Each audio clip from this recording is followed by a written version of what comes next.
What's up guys, it's Project. Nioh 2 got an alpha demo just recently, and through blood, sweat, and tears, and Twitter, I got access to the alpha.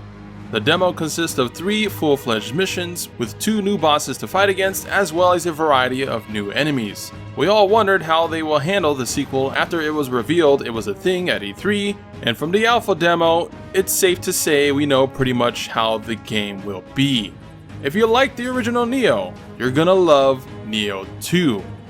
If you didn't like the original Nioh, well, you're not gonna like Nioh 2. And that's because, to put it bluntly, it's the same game, just new content. But it plays exactly the same way. It's got the exact same core systems. It does have some new stuff, and it refines some things as well as looking more cleaner and shiny, but overall, it's more of the same. So before we talk further on that, let's go over what is new. First off, you can now create your own character. The demo was limited to presets, but the full-fledged game will have plenty of options to make your own unique characters. Even a chest size slider. And visually, everyone looks great with the cleaner graphics. The spa, in particular, is a good reason to make a girl character. Of course, this means we won't be playing as William since this game takes place before William got to Japan. However, it is confirmed that there will be transformation options like before, allowing you to equip the skins of in-game story characters like Nioh 1 did. The UI got an overhaul, having a much more aesthetically pleasing UI with sharp and clean menus, and the overview map got a visual overhaul as well, having a sort of diorama look to it instead of the trashy static 2D map in Nioh 1, so that's a nice change. Speaking of UI, the entire skill tree got an overhaul, again, way cleaner and more modern looking, taking a Path of Exile skill tree style of sorts instead of simply a list of skills. The gold nodes are your active skills, while the blue nodes are the passives, so you can more easily identify a potential skill you're wondering about, and we still have the previous skill option, which is nice. Of the 4 weapons available in the alpha, we got a new weapon type entirely called dual hatchets. Think of a mixture of dual swords and tonfa style, but you can chuck your axes at enemies by charging up your strong attack, and you can even evade jump backwards after a combo. Overall, this weapon was a lot of fun to play with since it offers both close and long range combat, and I can see it becoming a fan favorite. There's a new revenant system in place where now you can use players' characters as an NPC helper in your game, useful for people without PlayStation Plus, wanting some help, and just generally these guys should speed up farming stages for certain items, although they do cost Ochako cups to summon. If you're having trouble in the game though, summon one of these guys. You also get cups based off how many people use your helpful revenant, which is nice. And multiplayer co-op is still in, with a maximum of 2 pals you can bring along, and the option to create custom parties. But seemingly there's no voice chat still. Of course, we got a handful of new yokai to fight compared to Nioh 1. A lot of reused ones showed up, but there's still enough new ones to be exciting. Which, a new and awesome feature that is gameplay related is the addition of yokai skills. Basically, defeating yokai can drop their soul cores, which you can equip up to 2 to your spirit partner, allowing you to use those yokai's abilities to your advantage. Overall, this actually added a lot to your gameplay palette, being very effective on bosses or certain annoying enemies. Of course, you do need to charge them up via yokai force, which is gained by attacking enemies, but the 1 to 2 uses you do every so often can deal a great blow to your enemies. I had a lot of fun with this mechanic personally, and if you do have the alpha and want a strong tool to use, pick the Waira Soul Core. The ability to go underground, effectively dodging any attack, then you can come up whenever you want when it's safe to deal a lot of key damage to the enemy, which was sick every time I used it. So the addition of these, which also come with unique and random passives and even their own levels, will surely add to the gameplay of the game. But of course, the biggest new feature is the addition of Yokai Shift, aka Demon Mode. Leaving weapon now turns you into a demon instead, at least in the alpha. Each spirit has their own unique demon form with their own unique moveset.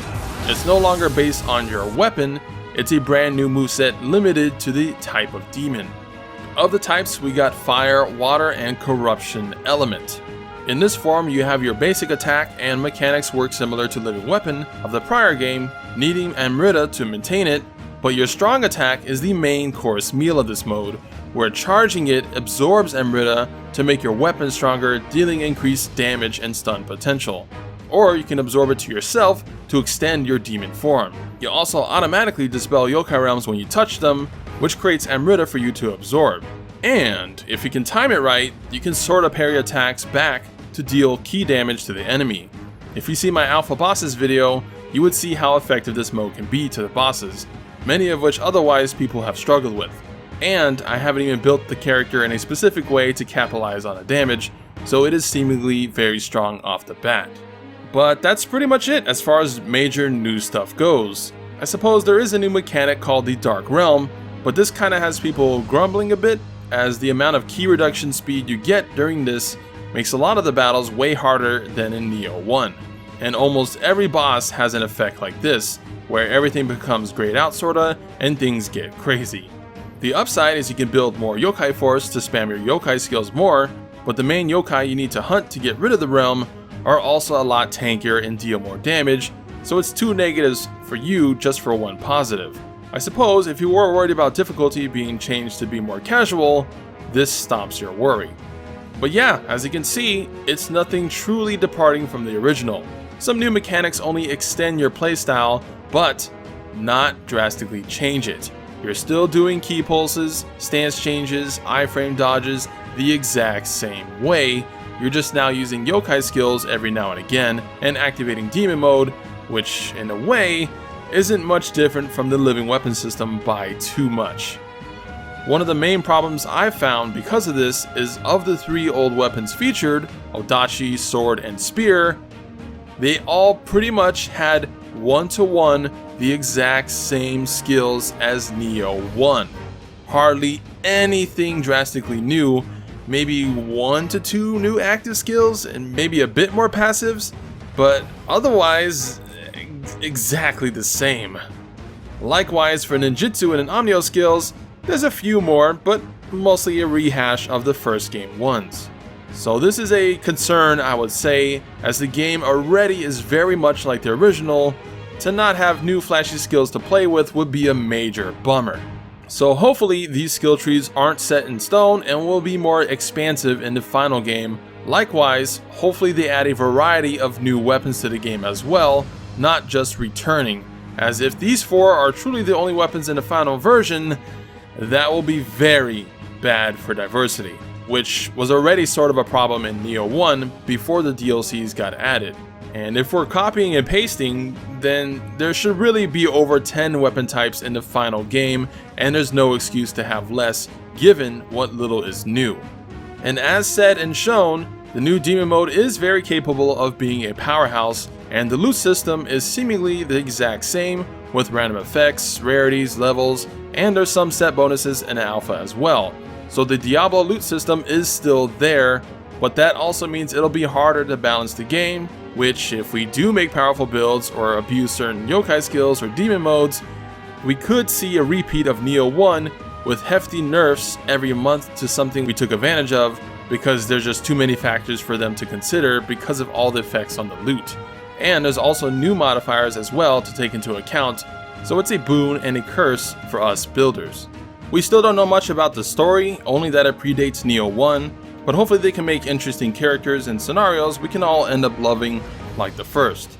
The story of the original was forgettable for most, but I really like the twist they put on the old historic figures of Japan, and while William, for the most part, in my opinion, was a pretty bland character, he did tie in relations with Hanzo and Akatsu, a bond we might not get as close with our own custom characters this time around.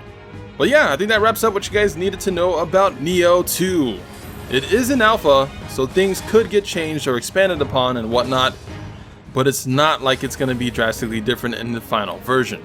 You're not going to get a Dark Souls to Sekiro switch. It's more along the lines of Dark Souls to Dark Souls 3. Same core, but just more stuff added, which I guess is what you'd expect from a sequel. I just don't think this route will expand the player base more than it is just satisfying the current one. If the gameplay or loot system turned you off from the first, you can save yourself $60. But I love Nioh 1 and I love my time with the alpha, so I guess I am satisfied.